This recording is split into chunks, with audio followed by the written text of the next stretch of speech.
И не сакам да звучам провокативно или некого да навредам, меѓутоа, ајде малце се запрашаме како ќе изгледаше овој меморијален парк доколку се наоѓаше, да речеме, во Бугарија.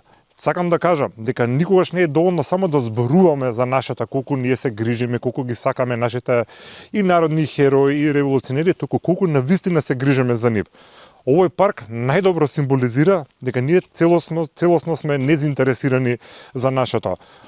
Овој патерн на негрижа на нашето го гледаме практично на сите места во државата, можеме да го видиме ако сакате околу библиотеките, околу универзитетите, околу зградата на собранието.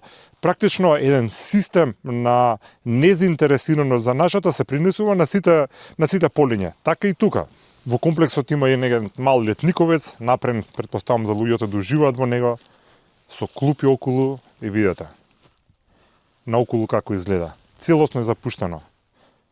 Јас сум прв пат тука, искрено да ви кажам, и природата е преубава и само тоа е дополнително ми прави да ми биде жал дека оваа прекрасна земја која што толку многу дала и толку многу наши предци се бореле за оваа земја и елементарна почит да не можеме да покажеме, тоа значи дека нешто длабоко не е во ред со нас и мислам дека треба да си признаеме дека мораме нешто да менуваме за работите да тргнат напред.